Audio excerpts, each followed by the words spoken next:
lengths in front of a Tissue Future History, then came without a fight, but Via Sistina is drawing away the star of the spring, and J-Mac a perfect 10 again. Via Sistina by 3 at Tissue. Welcome to Bet Doctor, behind the curtain look at how pro punters operate. I'm your host Scoot. I'm joined in studio with John Walter. He's cleanly shaven and he's ready to attack the Newcastle feature meeting tomorrow. Am I? Saturday. Am I? You are. You look fresh, mate. I'll tell you what, I'm lucky. I just checked and seen that it was raining. There's that many meetings anyway. I thought we were off. I thought you'd given us like a month off, so you're lucky that I even showed up at all. Outstanding stuff. Mate, renovations at your house, so it must have been a fill-up over the Carnival. DK, you're looking fresh as well. Fresh, yes. No, I'm all right, Scoot. Yeah, going all right. Took a couple of days to get fresh after that big week of the Carnival. You sort of don't know where you were on the Sunday or Monday after that big week, but great finale Saturday. What a great day! Great day. You were out there, Nico. What about the roar from the crowd in the last? J-Mac up on the last. That was sensational. Yeah, good. It was good, and Via Sistina winning like she did. The crowd got behind her as well. Mr. Brightside, he's kind of like the horse for the punters, isn't he? He's the one they really rally behind, and everyone was sort of singing the song when he was in the yard after the race. So, he's kind of the cult horse at the moment, but Via Sistina is definitely the best horse. She was outstanding again in the Champion Stakes, the old McKinnon. So, it was a great day of racing. I'm a bit like you. I've sort of needed a few days to get sweet again. Yesterday, I was just ready to get stuck back into the form. It was a bit of a chore, but looking forward to Saturday now. The Carnival doesn't stop for a while. We just keep rolling. What about these fields on Saturday? We'll get to that, but it's like an extended, another week. It used to be finished now, but sort of slowly into Sandown. But gee whiz, they put on some good races this week, Scoot. Never ending. If they can just get the pattern right for year round, we'll be laughing. But Nico, I nearly fell off my chair when I saw you put on the bloody 529racing.com. There you are in the yard. So, wow, hit the big leagues. Yeah, it's a good opportunity. Thanks to everyone who helped me out there because it was a good day out in Mornington doing a few of the interviews, but probably got to say a big thank you to you lads as well for supporting me and putting me on this show for a while. I suppose opportunities like that don't come about if you don't do things like this. So, thanks to the whole Little Birdie crew. But it's a good day out at Mornington. I didn't back any winners, so that's probably the thing we need to lift. But, hopefully a few more opportunities in the future. Had the grouse shirt on too, Nico. I know. Where did you pull that one from? Did you go and buy that the day before or something? Yeah, it's a new shirt. I thought I better show up. Better look good for the day. Very smart. Outstanding. And I don't mind the racing show little vlog action out at Ararat. So a bit more of that content scrubbed up pretty nicely. So check our Twitter handle. We retweeted that one. So that's what a day at the races looks like at Team Noonan. So hopefully the horses looks like they're knocking the door down to pick up a race if you can find the right conditions. But thought they went okay given the track conditions and circumstances. Quick roundup of the news. Racing Victoria, $12 million loss. And, there's some big declines in the turnover. So not surprising given, I guess, the way that the taxes are. But some low-hanging fruit. We spoke about it last week. Wi-Fi on course. You've got a massive captive audience. There's 285,000 through the gates Flemington Cup week, and all reports were that it was a debacle. It's all well and good if everyone's singing Mr. Brightside, clapping and loud cheering for J-Mac and doing all that sort of stuff, kids with the posters and stuff. But if you can't get the Wi-Fi, everyone's been conditioned and to bet on their mobile phones, and then you finally get everyone to the track, which you're trying to do, hopefully, and then they can't get on and can't get jammed, and it's just not enough options. And even to get cash out on the track, I'm hearing there's sort of like $200 limits on the ATMs there. So unless you've robbed a bank on the way to the track, you're really struggling to turn over the money. So heaven forbid if it happens in autumn and over the feature carnivals, because that's just the absolute gimme that's just sticking out like dog's bollocks, I would have thought. And then just looking through the report, or DK?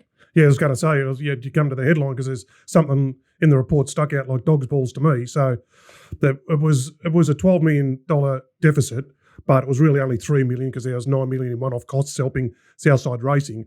And so it was only $3 million, not $12 million, because of stronger than average wagering service providers' gross margins due to product which increased the product fee income. So the margins from the growth, jamming those margins in, 125, 130%, 400% the place on all this business, jamming the punters more, equaled better result for Racing Victoria. So I was reading through that and it stood out to me, Scoot.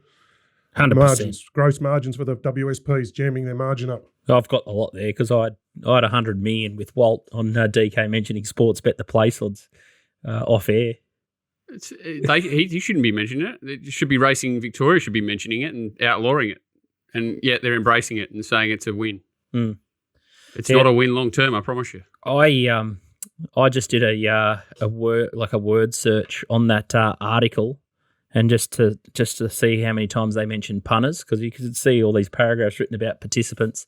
Came up once in Aaron's CEO report, but anyway, it's good that turnover is on the agenda, and if they can just fix the pattern, I think that's the major thing they need to do. And I think Walt's hit the nail on the head. If they can put some clamps and some rules around what needs to be posted as respectable percentage across the board, I think that'll have a really good flow and effect as well. But at the moment, you just love one word to be in there, like with punters. Sustainable would be a nice word to add, because that's the only word they should be worried about.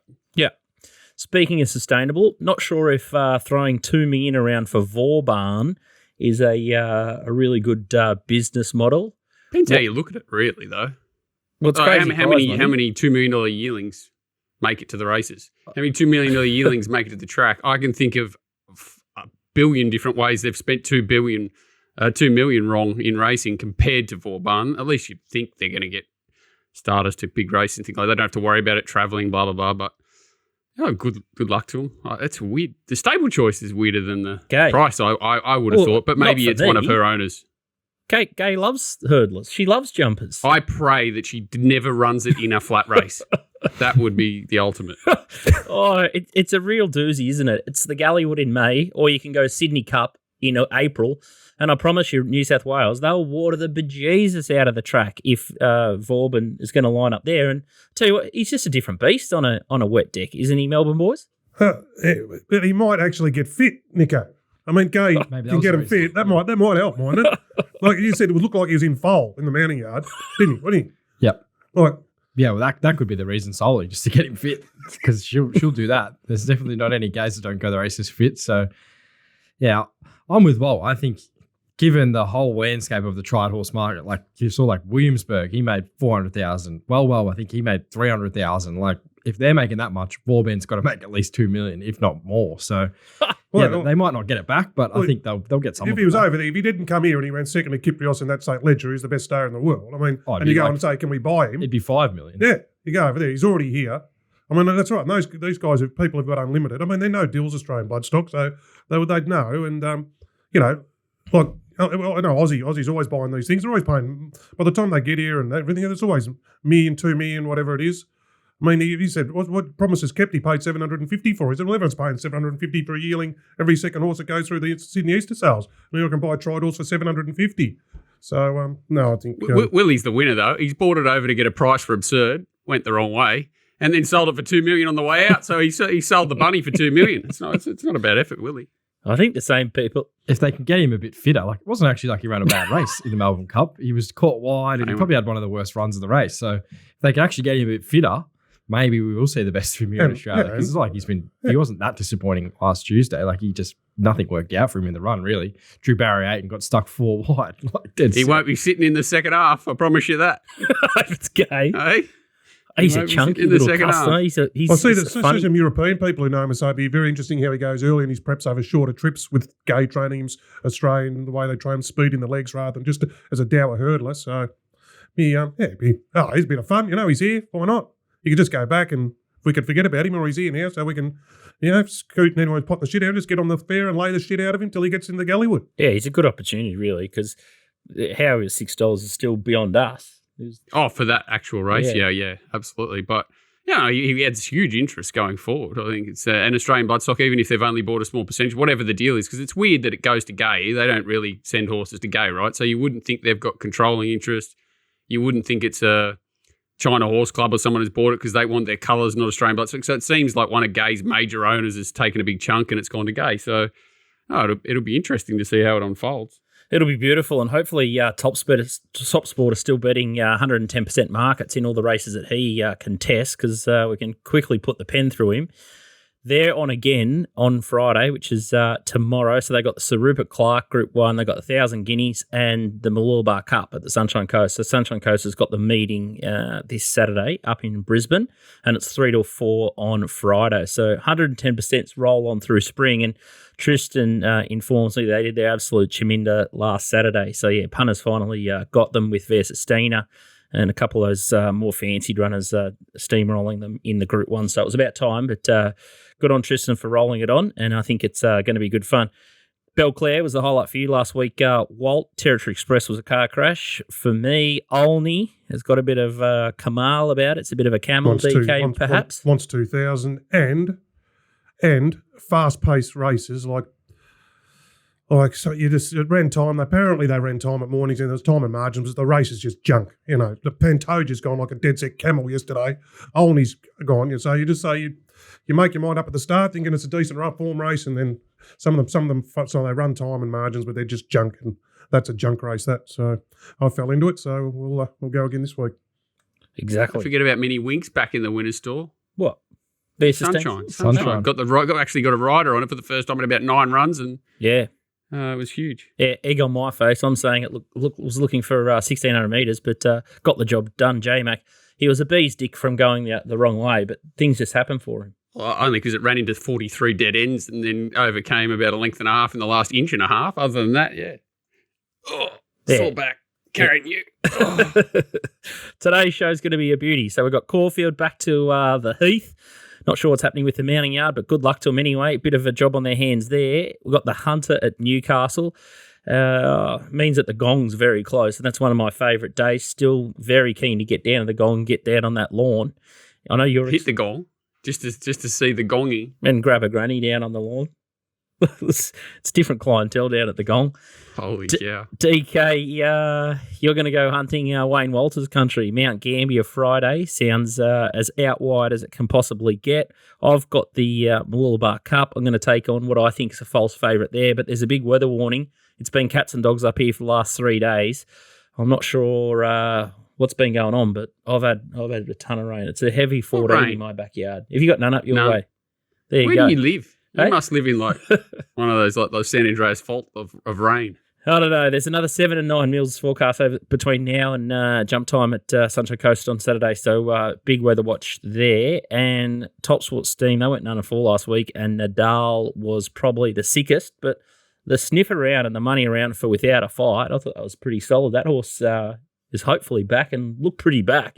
I'm amazed they're sending it to honkers and whatever, like coming off injury. I thought they'd just be one and done and getting it ready for the $27 million race in the autumn or something, but off he goes to Hong Kong, it sounds like, and Dubai as well, maybe. But isn't that exciting? Isn't that, if you have a good horse, rather than do Uncle Chris and just keep the Ferrari in the garage, I want to race my Ferrari. We've got too much, they're just throwing too much money here. It's too many silly races that it just looks like a gimme for, so I'd be keeping it here personally, but good luck to him. I'll be cheering for it wherever it goes. I love the horse. I think it adds great interest. You boys would travel it. You're big on taking your horse around the traps, Nico. You guys will take a horse anywhere for a win.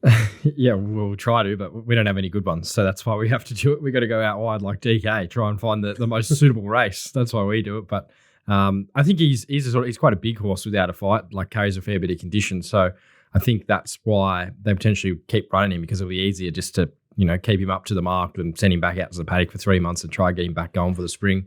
It does seem to be the way. These sort of modern times training, like these horses, they don't have big spells. They just come back and they keep racing. Like look at Bella Nicotina. She's nearly raced all year and they've just kept out pretty much at her top. So it's definitely the new way of just race them all the time and don't give them massive spells. Yeah, couldn't agree more. All right, let's get stuck into a couple of winners for this weekend, hopefully. And it's Friday. It's DK out wide. No market. Markets will go up late in the afternoon on Thursday. And it's race 2 at Mount Gambier that is one that's caught your eye. It's the Carlton Draft Maiden, played over 15.50. This is your cup of tea, DK. Yep. And the horse here is in the white, and it's Isoteric. Isotropic. Dan Bowman, at the back here. It's got the Dabinig horse and the white blaze there, and the who's that? Simon Wild horse. They're both first starters, and they both out-sprinted here. Just from the 3 to the 1, they out-sprinted, and they ran the best last 200s of the day. These two horses got home hard behind a nice winning Kachink. You just see isotropic warming up through the line, and what I like, which we didn't see there, was the 100 metres after the line was really strong. That was a 75,000 Rich Maidens, which is there's a couple of them going on now. That Kachink, I really like that. She was one of the runs of the Warrnambool Carnival on the monorail on the fence. It came wide and was one of the widest there and still finished off. So that's good form. $75,000 maiden, dropping back into a Mount Gambier maiden. On debut, it trialled well. Nico, I was just speaking to Nico. He saw it on day. It trialled really well. I think it was Coleraine or somewhere. So it was heavily back late on debut at Hamilton. Just got held up inside them, probably more bit educational. I love horses. Like Mount Gambier gets me if Warrnambool horses go there. The Warrnambool form always stands up there. So tick there.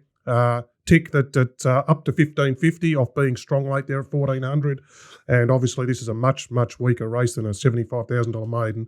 The rest of these are coming out, or the main ones in the market are the other chairs on paper, all coming out of one race at Narracourt, where at least the favourite here would see what happens, or see tonight. There was a fall 100 metres after the start, so they've blanked out the first 200 metres of footage. Apparently this got hampered in the fall and ended up too far back. It just said hampered in the stewards report. But it's had a few goes. It's quite exposed. Second, third and fourth all come out of that race. It all ties in. I don't think it's much of a race. Second and fourth didn't have much form leading into that. So barrier 2 here. Got the Irish jockey on, is McRedmond or something like that. He's just starting to get going. We'll talk about, I don't know if you're going to talk about Luke Dempsey or something later, Scoot. People ask, do you know this Luke Dempsey? Do you know this Luke Dempsey? He's turned up in Queensland, the jumps jockey from Warrnambool. I said he's terrific, so we'll talk about him later. But this guy, this guy rides all right. So look, Dan Bowman, good camp, sort of camp you want to find when you go to Mount Gambier. On the improve. Yeah, I just think it's a very good bet here, Scoot. Isotropic. Given the way the track plays at Mount Gambier, you worried it could be coffin job here, or can he jam it out, the Irishman? Oh, I don't think he'll jam it too much because it's sort of they kicked up over 1100 first start. And it just sort of got stuck inside them there. But here, he's just got I think he's a better horse than these horses, so. He's just got to sort of navigate. It's his first ride there too, so he's going to get there, walk the track. Dan Bowman's good camp, though. He goes there all the time. He'll let him know what to do. I'd say maybe 3 back the rail, starting to get off it. But hopefully he needs to extract it. But I'd rather draw 2 than 15 or 14 or whatever, the 10 or 12, and have to go right back. So he's got options up in distance. That's what, from gate 2. So I'd hope definitely needs to extract. But he's only going to be got to get past average horses. So going to need a little bit of luck, but you always do. $3. He's coming off a high SP, so we're going to get $3 or $4. I think so. It's got a 6 and a 7 next to his name. The favourite will probably go up. Let's see what happens. Is run second, third, or something.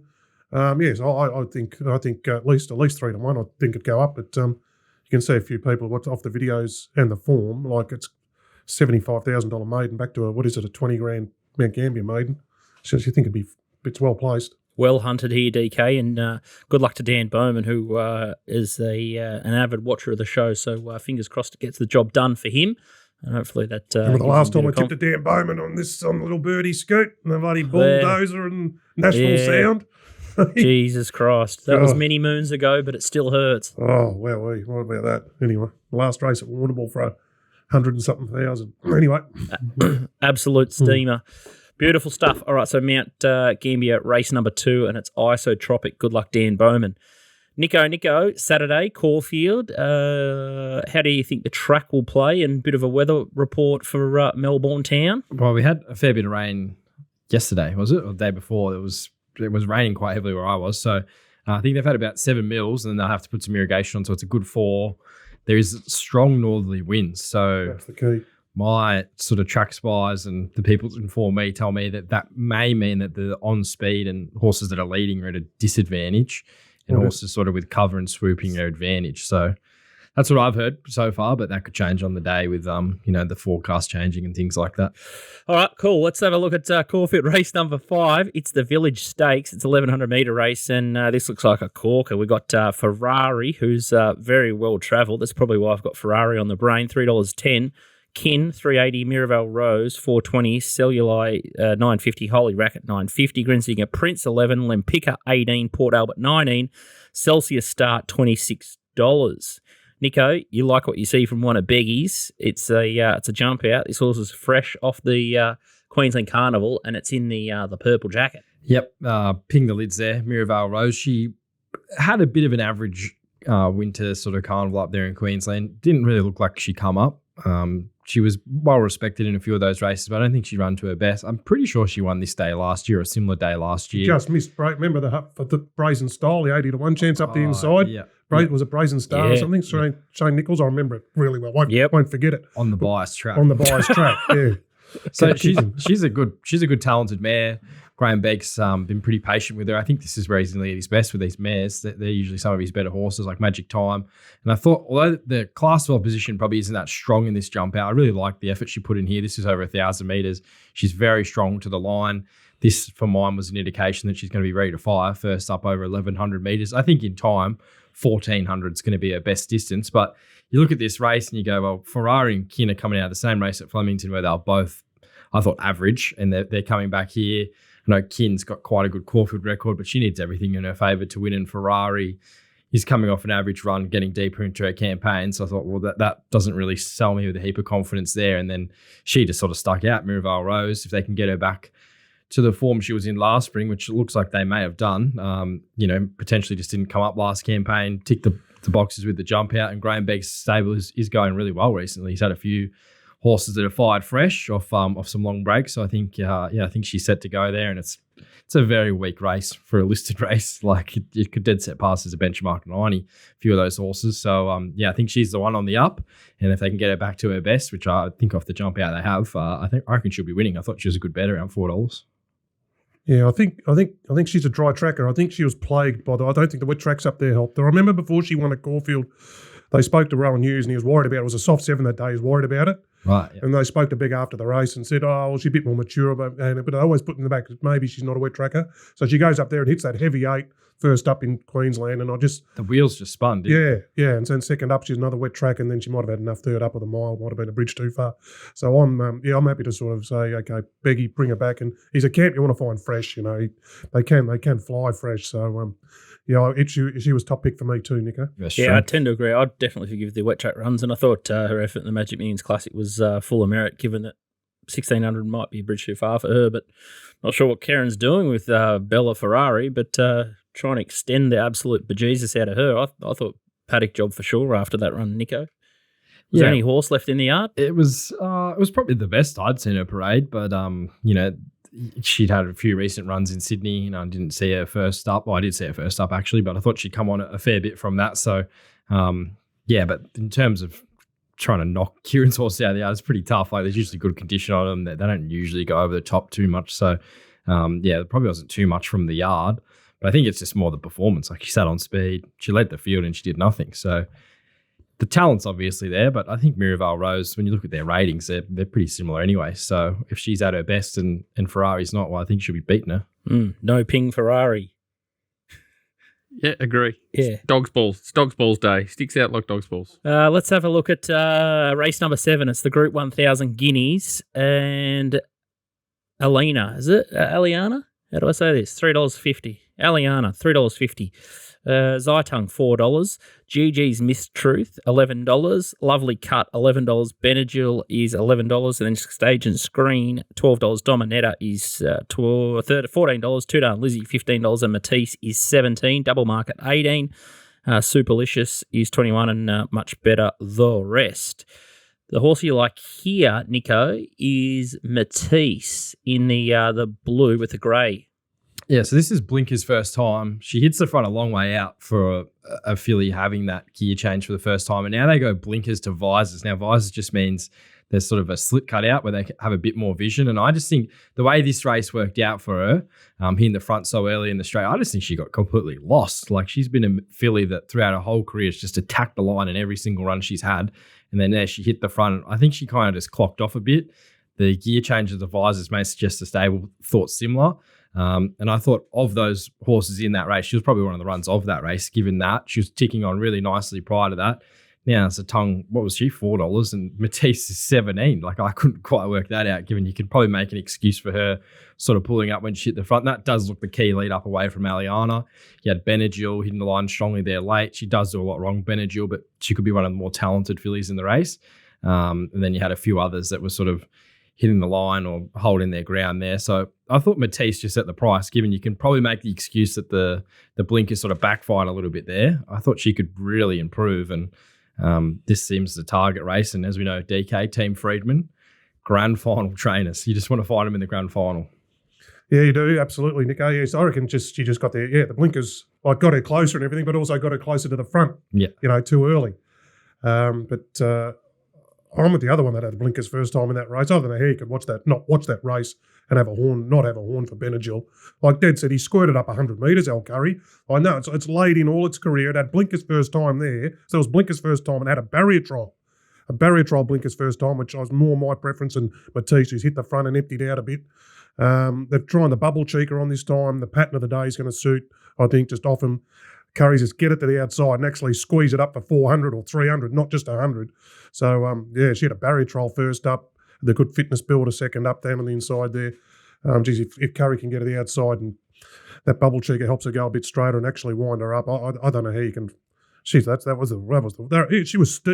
stepping up to the mile. She was steaming at it, mate. So I know, but you get 10 to 1 too. So, it's going to be a bit of racing greenly and whatnot. But. And she was sort of the opposite last night. They rode her back in the Moonee Valley race. She had no luck. Then they put her in the race against Saitong and Tudun Lizzie in the prelude, and she didn't finish off. Then rode a dead cold last start, finished off here. I had a couple of looks at it. It looked like she didn't finish off, but through the line and after the line, like looking for the extra trip, the mile and that, she was actually doing some work. But I know the pattern of the day was in her favour a bit and everything. But she wasn't stopping. She was still building through the line. I've always been a fan. I've found her nearly every start she's had in the yard. She's a great type. I think she could be one of the more talented fillies in the race. Well, she had 2 barrier trials out of 3 runs this prep. Yeah. The barrier trial first up, barrier trial third up. She could really let fly here if the pattern of the day, that north wind hits it favours the runners on. So, what do you think of the favourite, DK? Well, it's hard to ignore. I was impressed the other day, but I don't know what it beat the other day. It just doesn't feel real, does it? I was looking at those horses going up and down in the one spot that beat, and don't know, it was a vintage carbine club. It was on the drift, like it was just expressing the market, and then to do that, like you don't see it often, expressing the market and just pissing. I think Ferrocci underperformed, and I know why isn't it 6-4? It should be 6-4 off that. It's all just a bit. Bit iffy. So I was happy to go.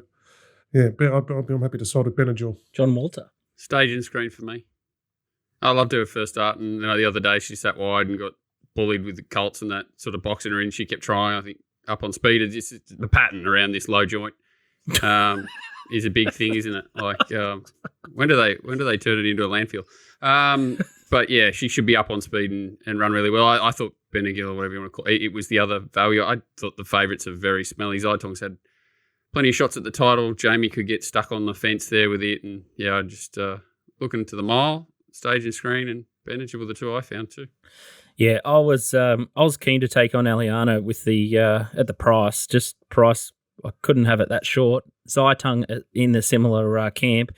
And I was really keen on Benadryl. I thought Matisse is one that I've sort of been waiting for an earmark this race as the grand final day for a while. There's been not much intent for the last couple of starts, so wouldn't be surprised if M. Zara puts it in the race from a wide draw either. And then another horse that I thought was really good on debut was Double Market. And then it had to, it might have been in the sweet spot in that 3 wide running line, but she had to put in a really big sustained sprint Double Market, and I thought she was pretty good at Moonee Valley. Not many horses just go from maiden, nearly getting knocked over, to then winning, I guess, a Phillies Classic at Moonee Valley, got freshened up, so she could be one out of the box too. So, yeah, I'll definitely be playing outside the market and maybe trying to maybe chuck in Waltz and have a nice little first 4 or box exacta or trifecta plays, and hopefully can get these favourites beaten out of a slot. But I think we're all on the same sort of page here, hunting value in the race. Caulfield Race 9 is the next one, and it's a Sir Rupert Clarke 1,400 metre race. Jimmy Star favourite, has been back to 350 to 320. Another Will 380. Southport Tycoon $10. War Machine $13. Charmstone $14. Climbing Star $16. Tuvalu $18. Komochi $20. Gentleman Roy $21. Roll on High $26. Buffalo River $34. Run Harry Run $41. Then you got Bitter Creek and Chrysaor.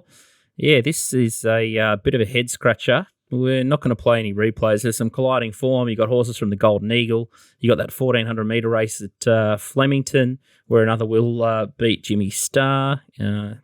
Sort of carried Jamie Carr again there, another will. Southport Tycoon, is there any horse left? You got Charm Stone, who looks pretty well set up. She was pretty heavily supported in a race like the Golden Rose last time. And then you've got War Machines in the mix, and then a horse that I think sort of sneaking under the radar is Climbing Star, who's been pretty good the last 2 starts in the Manikato and Sydney Stakes. I think she's over the odds, and I think Komochi just doesn't run 1,600 metres, so I would have loved for them to keep her fresh for this rather than use her up in that mares race or whatever she was in last start. I thought that was a bit of trainer error there, but 1,400's her limit there. But Nico, this is your backyard, so you can have first crack at it. Yeah, I'm going to go the simple sort of answer here. I thought one of them wins, another will or Jimmy Star. And I think Don't sit on the fence, Nico. I think Jimmy Star is a more talented horse. Whether we actually see the best of him, he does still do a few things wrong, but I think that he has more talent. Another will just sort of does everything right in most of his races. So thought if you swap the runs last start, you probably swap the result. Jimmy Star got back in the field, had to do a lot of work through that middle stage of the race, whereas another will had a nice soft run. I know he was held up in the straight and he probably could have won by potentially further if he got out, but he did have the perfect run, and don't know if it impacted him too much, given he's a good horse that we've seen him before be held up and just sprint straight away. So I think with the weight, the barrier, I'm just going to lean Jimmy Star's way, but I probably would have liked him to draw it out a little because most of his runs he has got to the outside of horses and really steamed home. Now he's got to pick his way through the field, but he just seems to be peaking at the right time for mine. So I think Jimmy Star, the one for me. I'd be surprised if one of them didn't win if they show up at their best just from ratings and all that. No, it's a handicap, and these races don't usually shoot all that straight, but I'd be surprised if one of them didn't win here. Oh, I'm on the other. I've got here another will, the better horse. I'll have a chicken schnitzel toasted roll around the corner with you. All right, DK. Head to head. Deal. I just think it's the better horse. I thought that Jimmy loomed up. Jimmy had full momentum down the middle. They were equal at the 200 the other day, and off being held up. Another will just sprinted and looked to have plenty left on the line. I think I've been loyal to Jimmy. I love Jimmy, but I do think another will's the better horse, and he could have a little traffic issue there from 1. Jamie can do what she likes from 5.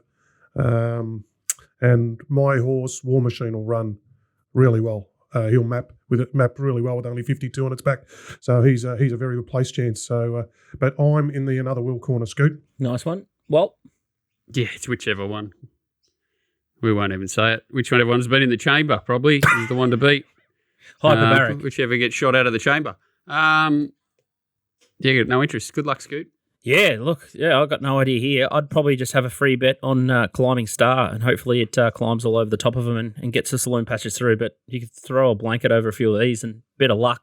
And, yeah, I'm starting to get the same sort of opinion as Walt about Caulfield. It's been a little bit frustrating of late, Caulfield track. So I'll be checking out the pattern there. But it looks like there's great speed on paper here, so I'd think I want to be on something off speed to sort of round them up. But best ride might win this one. That's probably the key. Like it looks like a no-brainer. They're going to get the right runs, the 2 Mar horses, which is what makes the race hard to bet into, right? Like one of them will win, but if they do overdo the speed and they sort of the good draws end up being the coffin again, that could open it up. That's probably far out. Good luck trying to find the winner.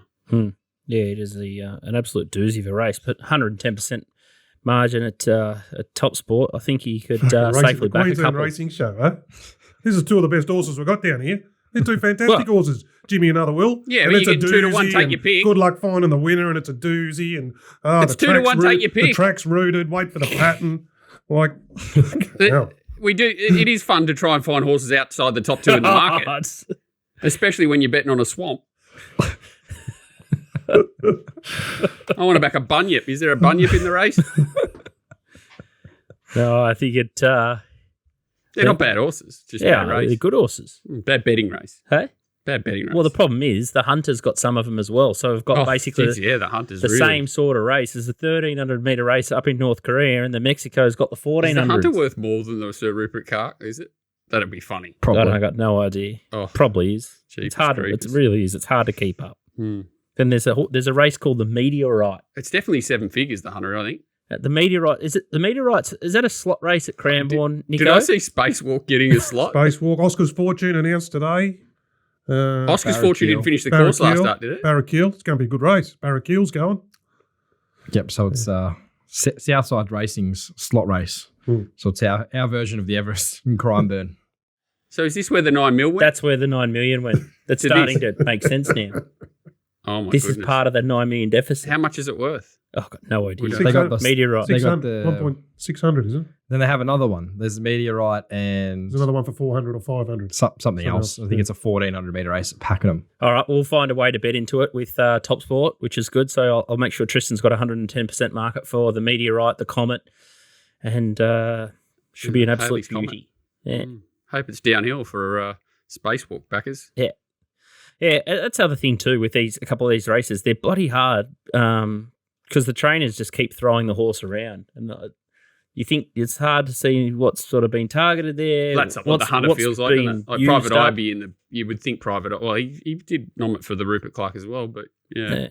Tricky stuff. They're both worth $1 million, but the Sir Rupert Clarke, 600 to the winner, 580 in Sydney because you get the old tax there. They get the old tax to the owners anyway. Yeah, I think if I had a schnitzel, I'd probably be on another Will's side. I think Jimmy might be better 1,200 I'm nearly horse. cured. Like I think after the Cup week, I think it's proven, isn't it? Like over-analysis of peaking and grand finals and this and that. Bell and Nipotina's put all that to bed. All these, as we said, the Mars just keep racing them, put them in the chamber.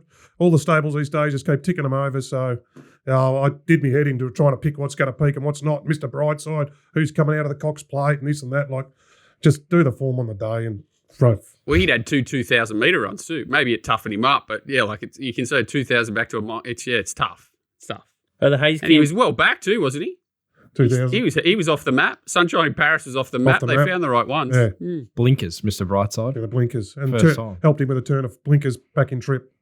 Pearl. Up the inside too. You don't see that. Like he was way too good for him. Real beauty.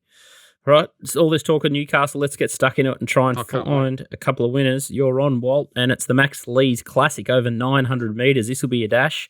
Good Hotspur is the favourite, $3.90. The big move has been a bar in Paris, $4.80 into $3.90. De Snoop Dog, what a name.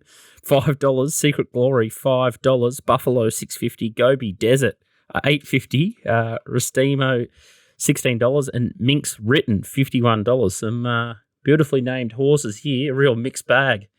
But the Snoop Dog's a trainer I've never heard of, bringing it from the Gold Coast. All first starters. Yeah, it's a beauty. This is what we've come to. And the two horses I'm tipping were 5 and 6 this morning. Now they're 3.90 and 5. So anyway, we're getting a bit tight, but whatever. Okay, the first one we like the trial of here, or Walt does anyway, is the Bjorn a bar in Paris. So I think it's actually got some stout breeding, sort of should be strong anyway. So it's 1-1 here. That's Ole or whatever it's called, which started like $5 in the Golden Gift or the Bazooey dollar race, and went berserk before the race there. So it had a run before this, and this horse was having its first ever trial. And I didn't mind. Sort of went past it easy, but then through the line, it sort of kicked back under its own steam. So I think there's a few cheap leaders that have got sort of country trials. I love that this horse has had a city trial behind a city class horse, and this is the Godolphin thing in the Godolphin colours on Secret the inside Glory. here. Sort of gets charging into them here and then gets held up. But I think there's plenty. Again, a fast run provincial trial as opposed to a couple of country trials. And this horse looks like it's definitely got something to give. We'll be back last in the 900 at Newcastle, which I don't mind. Bit of rain around, get to the middle of the track and unleash. I can't work out why the sort of all these horses with Newcastle and Scone trials that haven't run real time or done anything too special are right up the top of the market. I just thought the city trained horses were just completely missed by the market here. I wouldn't be surprised if they sort of cleared out a bit come race time. And they should get to the right part. Our Schumacher on bar in Paris and Sleepy Karen should suit Secret Glory. I think they'll be the strongest two late, which is the key to 2-year-old races usually when there's a bit of rain around at Newcastle.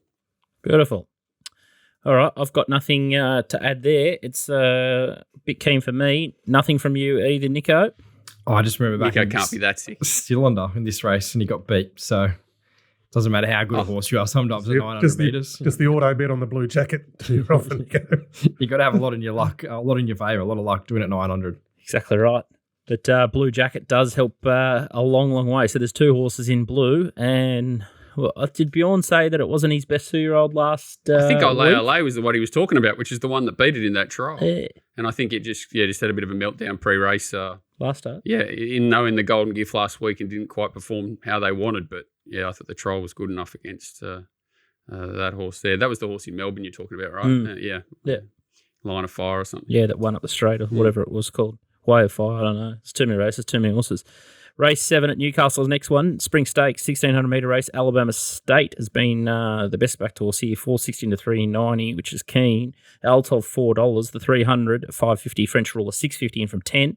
Snitson over 650. Titanium, Miss 14. And Miss Space Girl, $14. Let's have a look at a couple of replays here. The first one's the 300. Gaybot, T. Clarke. And sitting OSL, white, black hat. Yeah, there are a lot of patches in this race that sort of took Timmy on, and they went about sort of 8 or 9 above. That's what's the horse? II Captain sitting outside it there. She came out one midweek in a 4-horse field yesterday, but yeah, sort of sat outside leader. Reggie drove him mad up in front, and there were a few that came and attacked, and you can see how strong he is late. That was his 3rd run at 1,400. Sort of forgive the first up, and then Tim's been on him his last 2, and he's been quite impressive, I thought. Out to the mile looks ideal. This is Sarge's horse, so it's buried in the pack. It's in the black. Nash is on it with the yellow spots. Has to come around heels here. French Ruler. So 1,200 first up at Newcastle, sort of sit sprint, got up the fence and won. And then this time was a midway. We're finding El Costello and now French Ruler out of midways. But 1,200, Molly on here from a wide draw. She just dragged it straight out, pulled its head off the whole way, and you can see sort of hit the line. This is obviously not outstanding form, but just getting ready, and very importantly, Molly Nash on Saturday. So yeah, it's actually a really decent race. Completely insane to be running this race at this time of year, but whatever. They probably need a supporting race for whatever that other hunter is. But there's some all top. I don't want it to rain too much personally. It's a 6 at the moment. I'd love it to be a 5 or a 6 for the 300. Think he'll just punch forward and run a big race. Sort of the wetter it gets probably brings Altov and a few others into it. I thought Dame Commander actually was another horse in the race that was a silly price. If you get 20 to 1 Dame Commander, make sure it goes out a winner 2. Slow tempo. Went too slow in front first start, and then really good second start, and then was in the same race as Altov last start. Thought it went just as well from a poor position, and it's 20 to 1 and Altov's $4. So yeah, I'm probably backing 3 horses here. It is a good little race, but I think Timmy will give a big sight. Just don't want, I think there's like 7 mils predicted tomorrow. Would love at the most 7 mils to arrive. And Alabama State. Big chance gets locked away, doesn't it? Sort of 5th and 6th up, gate 1. It's very dangerous horse. Great run last time. Been one of our favourites for sure, and we'll get his chance, but just thought he was a bit tight. Thought, 380, whatever it is certainly short enough. Scared of him.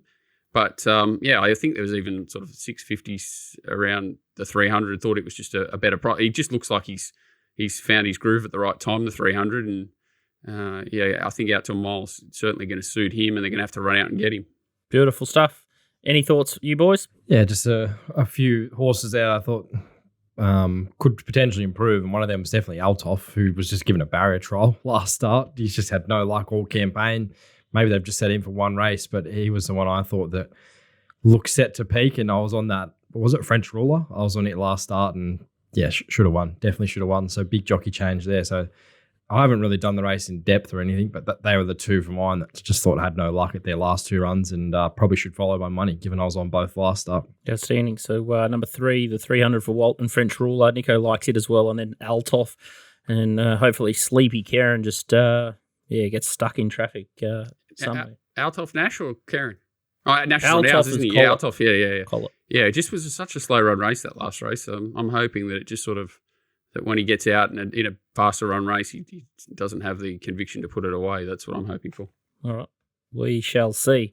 The next race, market only. Lots of colliding form lines here. It's the Hunter, and Briasa is the favourite here, $2.70. Coming through the midweek form, which maybe, looking at this race as the grand final, maybe that last one was just a stepping stone maintenance run, because it did it pretty easy there, but comes up against some formidable opposition here. Far Too Easy, $3.80. Private Eye, $7. Royal Merchant, $10. Coal Crusher, $11. Cathel, $13. Rustic Steel, $18. Fierce, and $21. Chrysaor, Julie, $21. Then you got Coastwatch 34, Felix Majestic 34, and Danny St. Darcy back up from Melbourne, and Diamond Diesel. Coal Crusher, looks like Chad's been punted after setting world record speed. Did a Shoemaker job on it. So now Nash on Coal Crusher, and then Felix Majestic, Molly Burke will be giving it a headache out in front. How do you think this will pan out, Walt? Felix Majestic's just been a punish, isn't it? You just hope for it to be scratched nearly every time you're betting a race. He just keeps putting it in these weird races, and anyway. Very similar to the Melbourne race, but the market has changed. Private Eyes seems to be getting out to a big price. I did want to see it hit the line a little bit better than it did last start, but as you said, they should run along.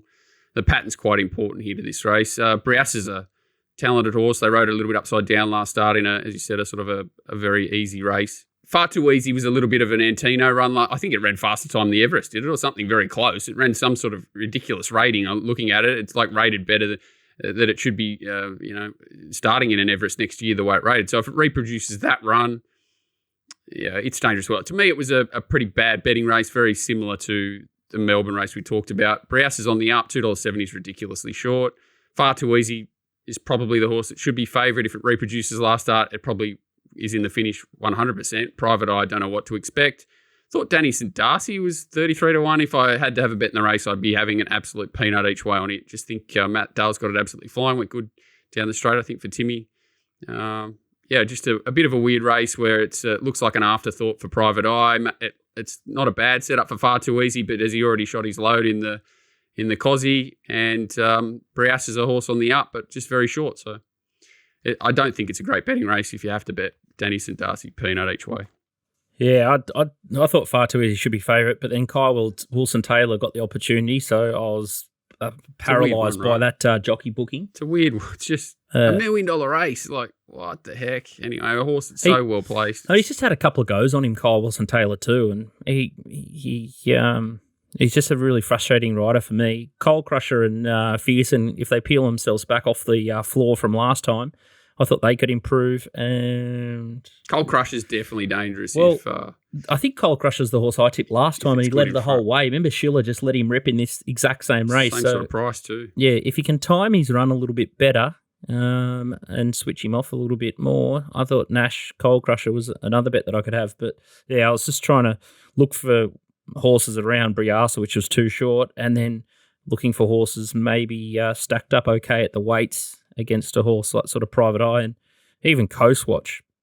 $34 seems crazy, but sort of too bad to be true last start. Not sure what's happened the last couple of runs. I know he's a bit unlucky early in his campaign. He's pretty good behind Jimmy Star in the Weekend Hustler, but I don't know whether the horse doesn't like Melbourne or just it was on fire, then it's just trained off completely. So the problem with this race, similar to the Melbourne race, there's no real chinks in the favourites.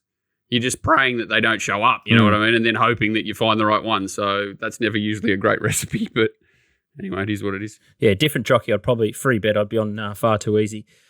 Nico? No, I haven't looked, to be honest. So looked way too hard. And the way you boys have sort of summarised the race, I don't think I'll be having a look at it either. Looks too hard, that race. You know, we might give it to DK for a little bit of homework, a bit of nightmare fuel. One of his lightly raced mages might win that race. Yeah, who knows? It is an absolute head scratcher, that one. Don't know how fast they will go, but Felix Majestic scratched at the gates like it was a couple other starts ago. I'd be chips in. Yeah, that changes the race. Yeah, you just go free bet Coal Crusher, I'd say, and just hopefully they leave him alone.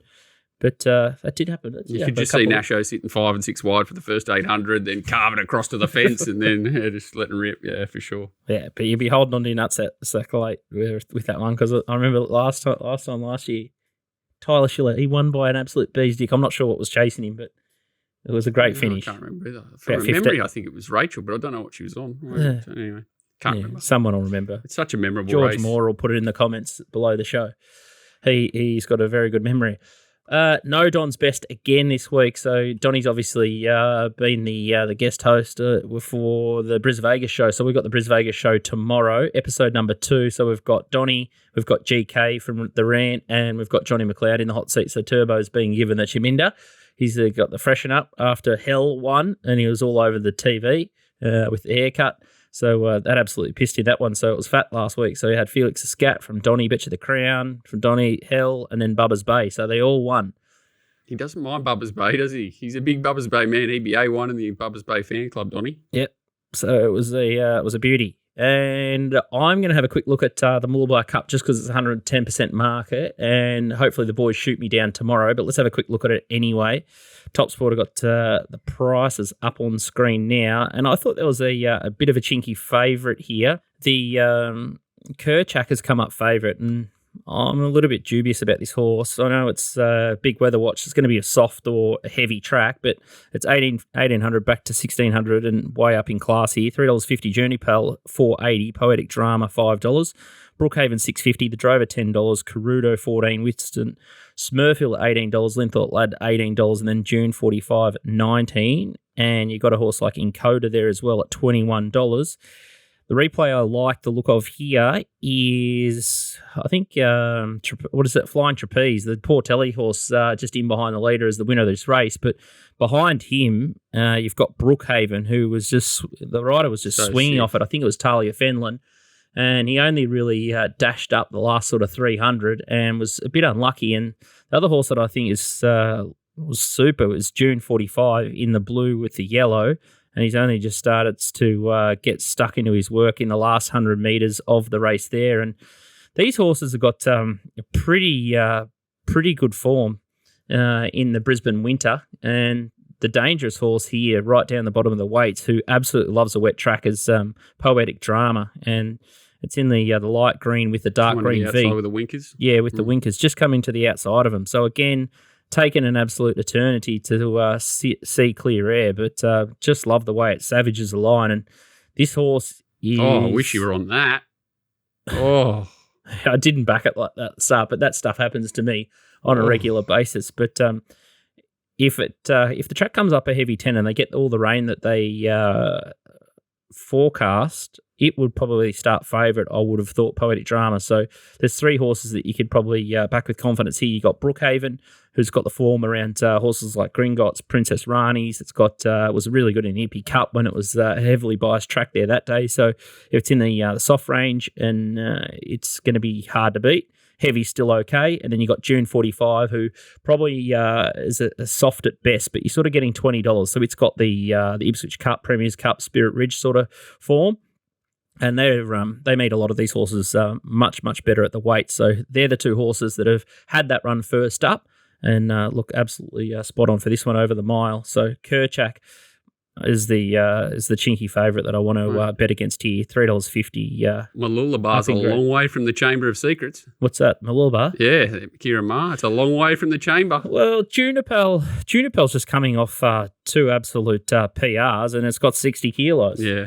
He actually was going okay in Sydney, but I agree. I had a good look at him. I'm just filthy we missed him first up there because he was going well in Sydney. Just but been did given have the race. Literally perfect run and grabs him on the line, which is his thing. So he's a perfect horse to find something to beat. DK, you'd be a fan of Mooloolaba. I was just saying if Al Dempsey had a ride scoot, I don't think he's got a ride in that race, but that'll be my tip. Anyone up there, follow Luke at Dempsey's. Someone asked me about him yesterday. I remember Walt Jarrett brought a horse down for the Jericho last year. It didn't make the Jericho because it ran in the prep race at Moonee Valley beforehand over 3,000, whatever it was. And I said, who you putting on? He said, I got this bloke Al Dempsey on. He said, I don't know anything about him, but they tell me he's a gun and he's better than all of them. Anyway, so he's just been whacking away at the jumps down at Warrnambool. B. Lockwood's found him somehow, goes to Queensland. He rode they told me the thing he rode in the second last on the weekend was a terrific ride, Give Me Space or something. And then again, he got the money again yesterday in the last at Dora Deck or something. So apparently he's a gun. So Al Dempsey, my tip up there. The highlight of last spring was when Jared took the horse down for the Jericho and got T-boned, and his car got stuck, and he was stuck in Wagga or something like that. Oh, it was the best. Halfway down. Yeah, former trainer, Jared Weller. Yeah, DK put him in retirement. He looks like ended his career. He looks like a patient rider. He rode one yesterday, Aradak of Lockwood. So he got the money. Yeah, got the money. So it was not a bad bloke to very find patient ride there, and exploded. And then Gimme Space, I think it's called Gimme Space, that won last Saturday. The boys spruiked it up and said this is one of the most impressive horses in Queensland, and Go watch his replay of its win last week. It absolutely won like a Learjet. He's a bit like the pride of. Have you tried to buy it yet? Give me space. Up here. No, a lot of people are sending horses that are beaten up to be Lockwood these days. He's certainly turning a few around. He's dead set one of the few trainers left, right? Like that actually has a think about it and doesn't just send him around for prize money and to keep everyone happy. He definitely plans and tries to execute, which is great to see. Definitely a money stable. Yeah, not many of them left. No, sort of reminds me of like the Smurden. Once the Smurden ones were backed, it's just like find whatever you can and just push it in. Well, you always have when they're first up. You always look at their trials 3 times. You always look at their first up run 3, 4, 5, 6 times. You always that's what you want. You know, that's where our edge is. You know, all these ratings and things. If it runs to the book all the time, there's not much in it, is there? But you know, tricky trainers that are not doing anything dicey. We're saying we're just sort of planning and attacking a race that they're trying to win. They're great to have in racing for mine.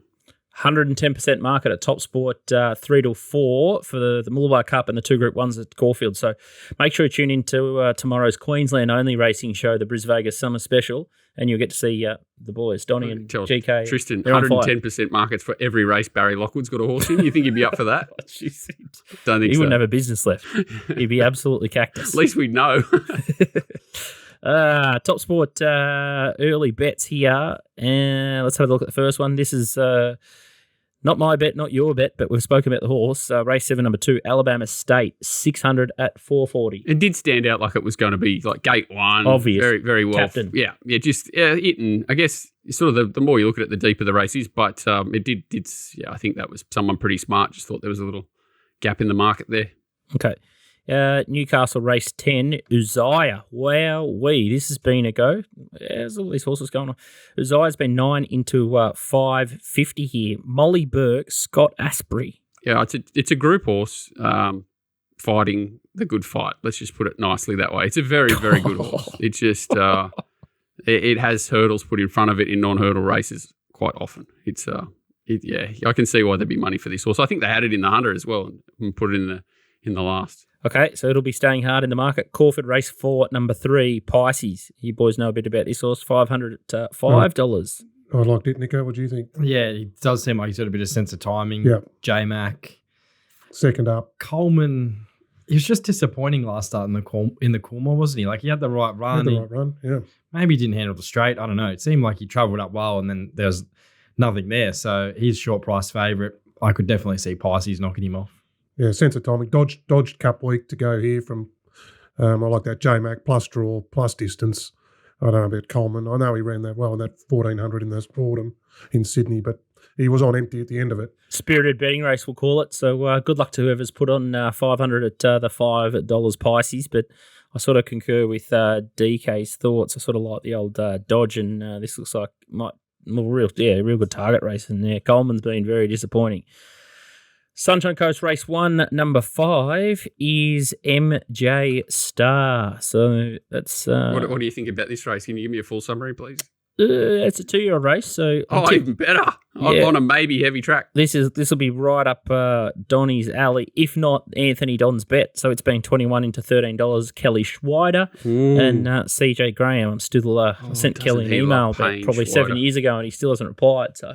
All right, I think we'll definitely try and cover that 2-year-old race. We'll put that as homework, so there's a little bit of an extra for you for the Queensland Racing Show, and yeah. What did Nico get Trav for his birthday? Yeah, happy birthday, Trav Noonan. T-Dogs, what'd you get him? I think we're going out to dinner tonight, so I wouldn't be shouting him dinner, mate. I'd be getting him a present over shouting him dinner. Probably. I was going to say, if Lotto runs well on Saturdays in that country cup race. Yeah. He snuck in, so that'll be my present to him, given I sourced him. So, yeah, hopefully we can just run top 10 there and get the 10,000. That's probably the play there. But, yeah, you got to be in it to win it, I suppose. So, good story there with The Rock. Yeah, I'd say off his last start on the backup, he could do that. He'll be in play. For sure. I reckon he can run top 10 easily. Yep, so that's the plan. Don't forget, Nico, you got a monkey bloody up your sleeve dinner voucher from Scooty from about 18 months ago when you started going out with that bird. So don't forget, you just send him the invoice. You'll be right. I might have a schnitzel roll from DK after Jimmy's wins as well. I could be airborne. Yeah. You put another one on there. I'm happy to go there. Another will. Oh, we might have to ring Tristan, see if he can bet 110% top 10 so we can all get on Lot of Rock. Bet 410 or 110? Just to set DK off. Put it up 510. Holy cow. No, good luck. It looks like it's decent betting. So the spring just never ends. So the fun never ends here. So it's great stuff. All right, thanks to you boys down in Melbourne. Good luck on the punt this weekend, and we'll see you next week for more action, more fun. When are we back next week? More fun and games. When do we leave? Oh, it's the gong, it's this, that, and the other. We've got Peter Volandis has put on 20 meetings for us. So I thought last week you said after this Queensland show starts, we're cast. We're old news. We'll just stay until you guys get sick of it. Oh, nice. So we might not be back next I only week. come on here so I can fight with people in the YouTube comments afterwards. So make sure you get down there and drive us insane. This is the only reason you go to 10 pin bowling and then you come to my house. And that's I went for the week. so bad last night. You got no idea I'm gone. We're both gone. See you guys. So, yeah.